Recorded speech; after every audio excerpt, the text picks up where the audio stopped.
I will talk now about a crucial distinction, I think, politically, between freedom and liberty. Unfortunately, it works only in English. In French, it's liberté, liberty. In German, it's Freiheit, freedom. But I think the distinction between freedom and liberty is very useful.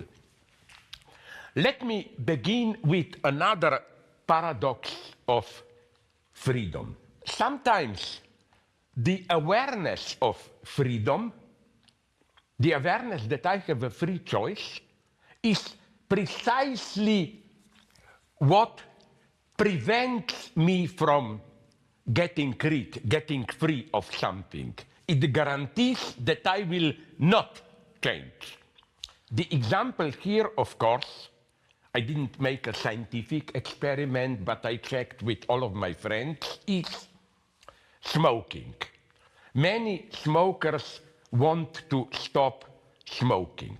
But you know which is the logic of excusing yourself to go on smoking?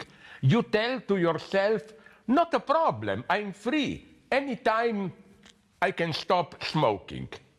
And you use this as an excuse never to stop smoking. You tell yourself, okay, no problem, I will stop tomorrow at any point I have the chance to stop. So you de facto never stop smoking.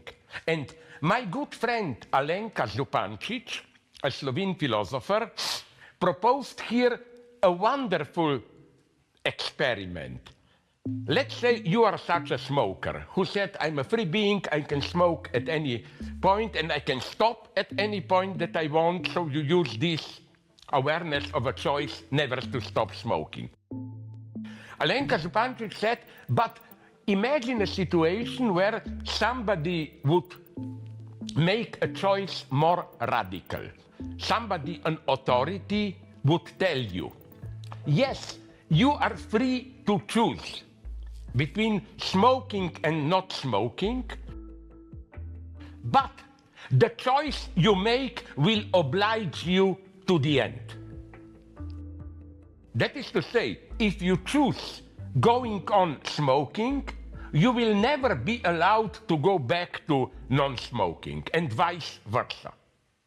That would be the real choice. Then you would really have to decide. And I think true freedom would be this more difficult situation, where you don't have the excuse, okay, I will decide tomorrow. You have to take the big decision now, with no chance of undoing it later. This is what happens in wars for freedom, like in Ukraine today. They're not just saying we are doing this today, tomorrow we have another choice. No, their choice is now. They have to decide now forever. Here enters the difference between liberty and freedom. This difference, I think, refers to what the German philosopher Hegel defined as the difference between abstract and concrete freedom. What we mean in our daily language as freedom is what Hegel calls concrete freedom, which means freedom whose contours are determined by the existing space of not only explicit regulations and rules, but especially, even more, unwritten rules. For example, that's why I, in a position which is very problematic for some, that's why I was absolutely for obligatory vaccination. Because, of course, in some abstract sense, you were not free if the state says you must get vaccinated. But a good argument for vaccination is for me that by not getting vaccinated, you limit everyday freedom of other people. You expose them to danger and so on and so on. We are only free within a certain scope of rules. For example, let's say I'm free at the most stupid level. I'm free to go into the city, to walk around, to buy things, whatever. This presupposes that I can expect other people to follow certain rules of decency, that they will not beat me, attack me. This presupposes that everybody recognizes money. And I have normal space of social interaction. Even more important here is that to enjoy this concrete social freedom, I have to obey unwritten rules. Written rules are not enough. I think our freedom only works if me and people around me support, sustain, again, unwritten rules. What do I mean by this? One beautiful example, and there are many others, here in Europe, especially, at least in my own country, is that you have a strange phenomenon of what I called false free choice. For example, let's say that I have more money than you, and I invite you out to dinner. It's clear to both of us that I will pay. But there is a ritual in my country that when the bill arrives, you, my guest, you have to pretend, oh, let us split, let me pay, and so on.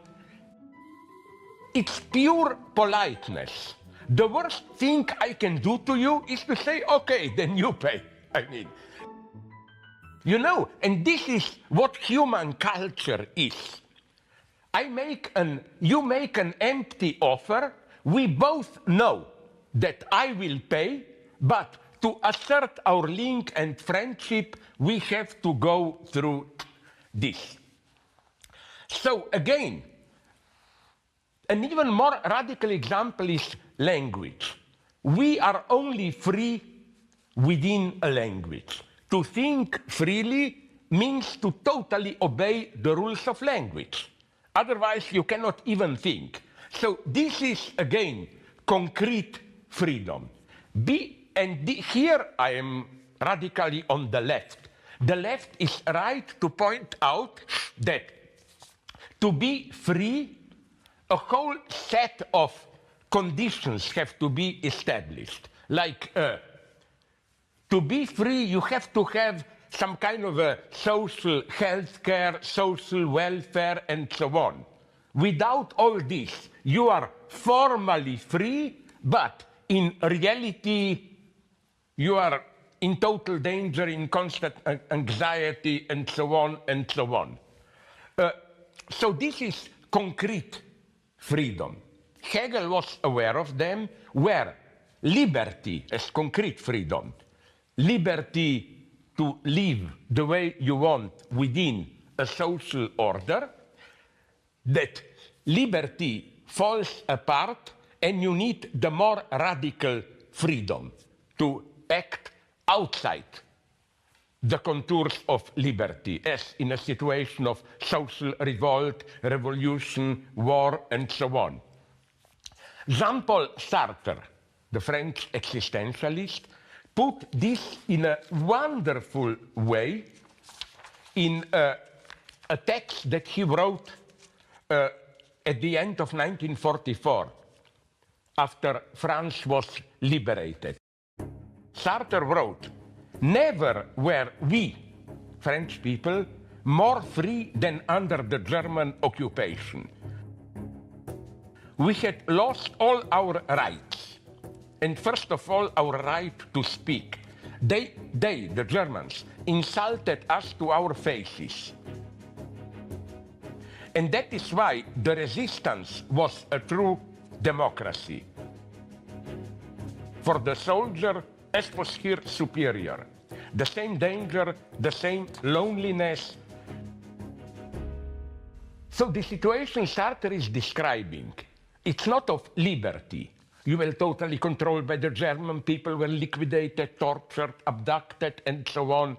But in some sense, they were radically free. They had to make the radical choice, risk everything, fight for freedom. And I think the same holds now for Ukraine. They are certainly not living in liberty.